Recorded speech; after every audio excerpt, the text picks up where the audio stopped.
What's up, everybody, and welcome to another reaction on Cigarette. Hello, Celica. Hello. Yes, guys, we are back with another warning videos, and this is actually in the Pepsi Center show. So we also want to see it. We just take the video. This is gonna be very interesting. We think it's something backstory and talk we did see. Just try to see what it was, and yes, and also there is subtitles this time in English, so we understand what they're saying. Yeah. So we have no clue, and if you want to see more stuff like this instead of only what they're playing, and there is more documentary or what you call it out there, and interviews, whatever, let us know, man, because when we have done with this show we need something more to react to, so please let us know at least what we can do, if you want more the warning. So yeah. X, that's 10, right? So that's the 10th anniversary. Rome number. Yeah. Right? Yes, that's right. Yeah, okay, but let's go. And thank you as always for the great support to us and to the band. We love them, man. The warning is amazing. So let's just go. Okay.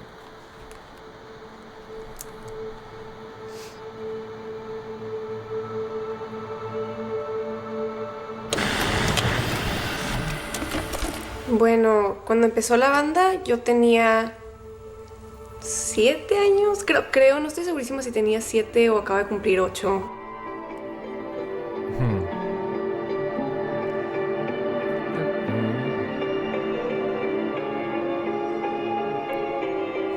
Qué cañón. Sí, cuando veo fotos y todo es de que era una bebé. ¿Qué onda?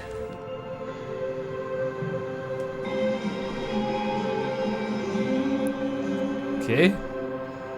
Ya tocábamos nuestros instrumentos desde muy chiquitas, pero nunca habíamos tocado juntas. O sea, no era de que como un plan, de que, sí, cada quien va a tocar su instrumento para hacer una banda y vamos a hacer esto.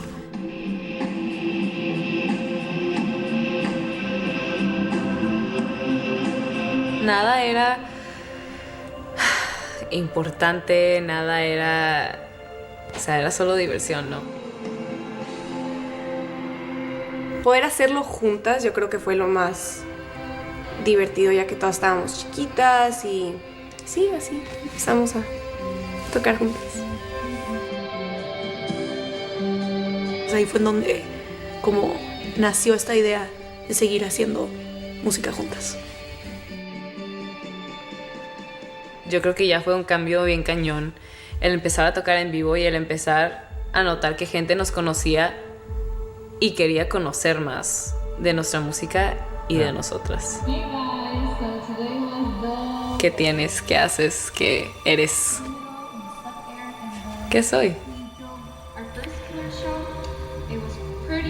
Todo ese año, todos mis 14 años fueron un momento muy fuerte como que de la banda y en empezar a tomarnos en serio, de que ok, ahora esto es mi trabajo.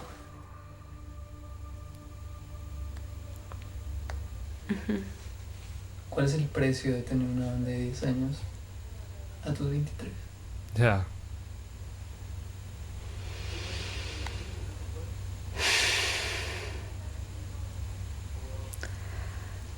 El precio.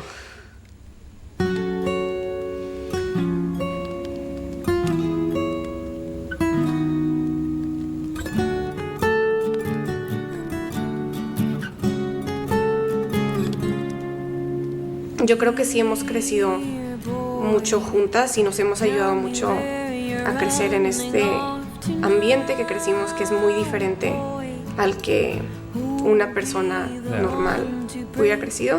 Ay, no, iba. Son 10 años, la mitad de mi vida. No que no nos gustaría, pero sí llegó de la nada y boom. O sea, cuando se hizo viral obviamente fue el momento donde pues, empezó nuestra carrera. Como que no entendía lo que significaba estar pasando por todo esto. Ese fue el momento en donde nosotras como oficialmente empezamos a trabajar. Y no le tengo resentimiento, pero sí me puedo acordar de Dani chiquita con mucho miedo. Es algo cansado, pero también el poder hacerlo con mis hermanas, hacerlo con mis papás, con el equipo que tenemos. O sea, realmente todos son como familia. Yo no me puedo imaginar haciendo esto sola, ni de chiste. Pero Dios, ha estado increíble. He vivido cosas que jamás pensé que iba a vivir. Tengo tantas más por vivir y todo con gente que quiero muchísimo. Por más increíble o pesado que sea, lo puedo hacer con mi familia.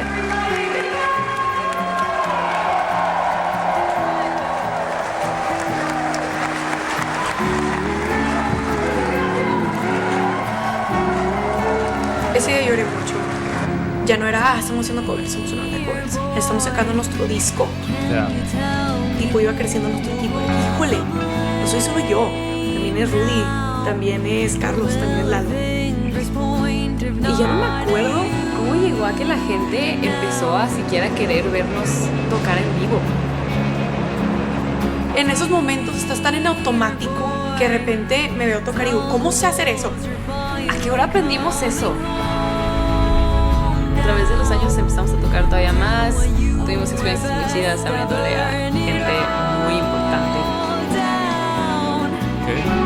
¿Cómo fregados llegamos a esos momentos? Es una oportunidad así, one in a million, que no entiendo cómo estuvimos ahí. Obviamente yo vi ese performance 10,000 veces, que no podía creer que éramos nosotras.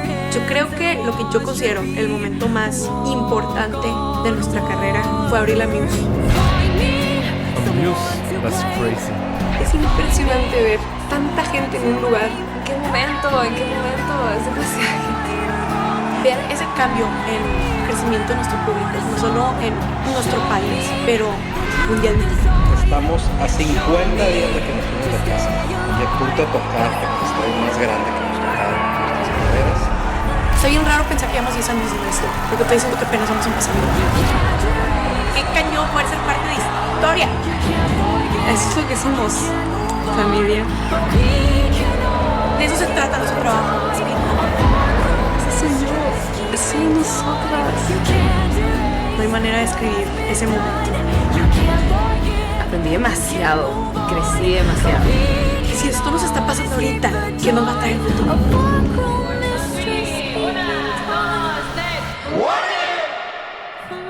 Pues ojalá que podamos seguir creciendo, que todos podamos seguirlo haciendo juntos. Ya hemos crecido como familia. Nos encanta hacer esto, por hacerlo juntas es toda una bendición. Son una parte tan grande de mi vida que me da mucho gusto que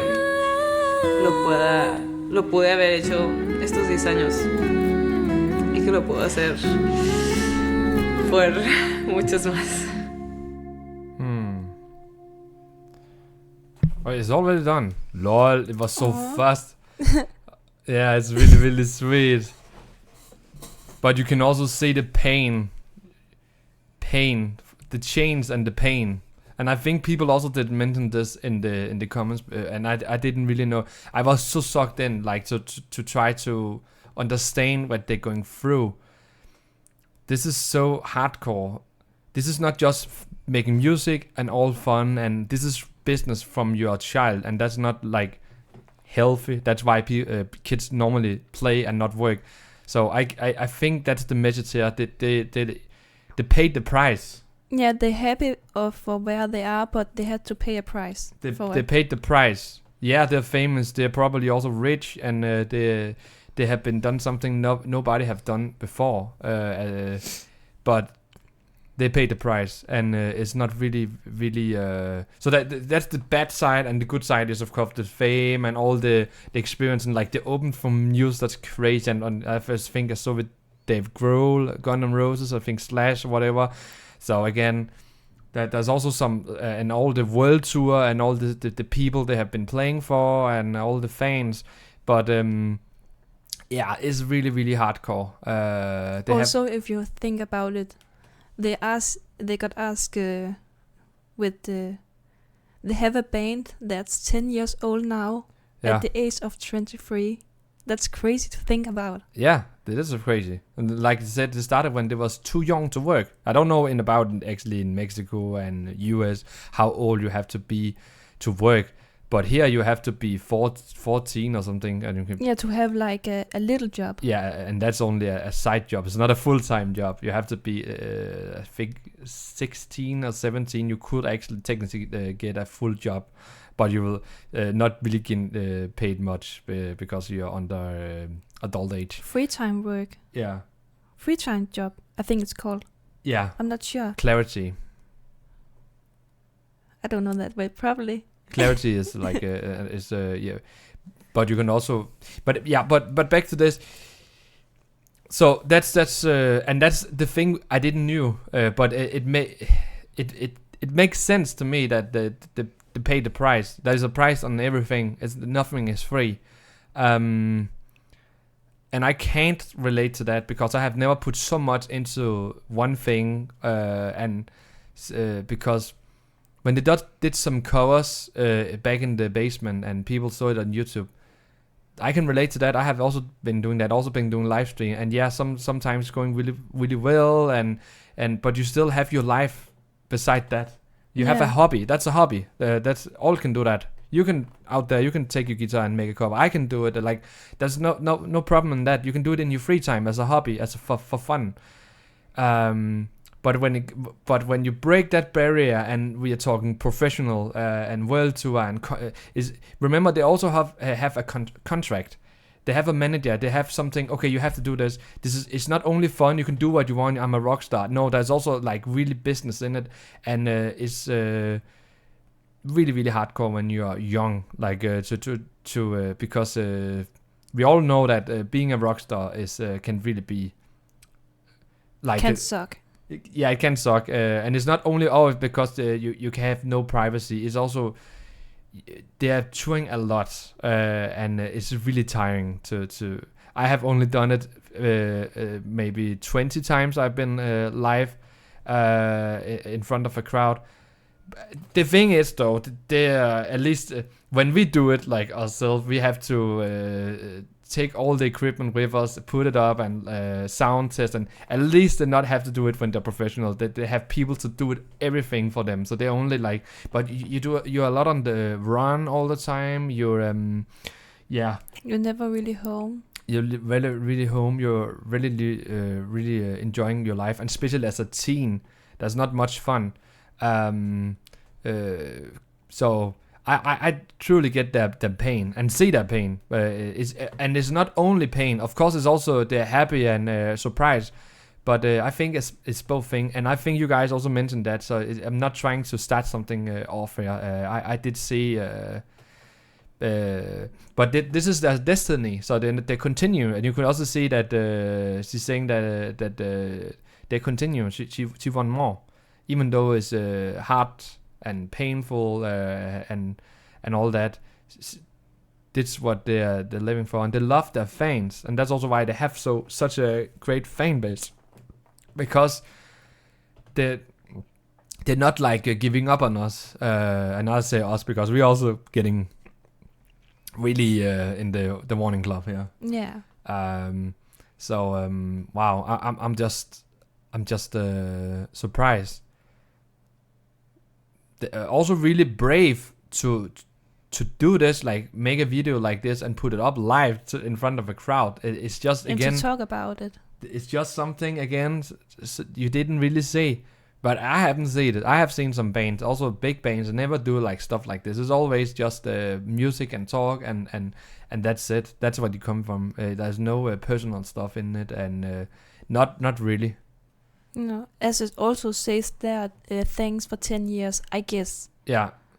Gracias, that means gracias, thanks. that thanks, yeah. So, and we should not take this as a warning, they don't want to, and they can't take it anymore, no. But it's just to make us understand. To show they're thankful. Thankful, but also they have been really, really hard. They also been on national TV. You can see where there was someone talking with them as kids, right? Yeah, that was what she called Ellen. I think she's called. I don't know. I don't watch all that stuff normally. So the Ellen Show. I think it's called. I haven't watched a lot of it. Probably. I'm not really good at that, but I just know it's really hardcore to be like that. interviews, and they have been writing about them in rock magazines, online, and news and whatever. I mean, like they said, when you get out of the country, out of the school and fun shows, and it gets to business, it's really hardcore. Yeah. So they also said that they're a big family, so it's not like they have a hardcore manager behind them, like in Alvin the Chipmunk, where the manager he's like only trying to make money and trying to pressure them as much as he don't care for their health. And no, I don't think that. I think that's a movie, right? I think real life that they really get good people, and they probably also have people to talk with, and yeah, everything you might know, right? And their family is with them, and they are together as 3 sisters. And they stand in it together so they can talk about it. Yeah.